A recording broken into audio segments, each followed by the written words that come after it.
छठे महीने से ऑनवर्ड, छठा, सातवां, आठवां, नौवां महीना, इन महीनों से ऑनवर्ड ये रिकमेंडेशन है कि प्रेग्नेंट लेडी को आम तौर पे एक करवट से ही लेटना चाहिए। अगर मुकम्मल सीधा लेटेंगी तो फिर उससे प्रेग्नेंट यूट्रस का जो दबाव है वो उनकी बड़ी शरियानों के ऊपर, एओर्टा या वीना कैवा के ऊपर आ सकता है।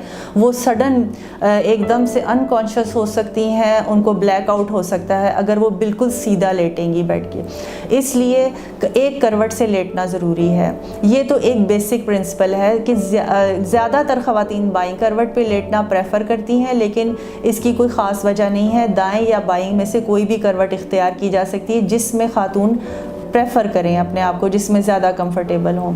इसके अलावा ये कि बेड की हेड एंड वाली साइड को हमेशा थोड़ा सा ऊंचा रखने के लिए रिकमेंड किया जाता है। उसका रीज़न ये है कि प्रेग्नेंट यूट्रस का दबाव जिस तरह मेजर शरियानों के ऊपर है, बिल्कुल उसी तरह दबाव मैदे के ऊपर भी है। मैदे से तेज़ाबियत उठती है और वो तेज़ाबियत लिक्विड फॉर्म में वो गले के अंदर आ जाती है, जिससे बेइंतहा सीने में जलन और एसिडिटी का शिकार रहती हैं। और ख़ास तौर पे सोते हुए अचानक से अगर गले में ये तेज़ाब आ जाए तो फ़ौरन खांसी आ जाती है, और ख़वातीन ये बहुत कंप्लेन करती हैं कि हमें लेटते साथ ही एकदम से खांसी शुरू हो जाती है।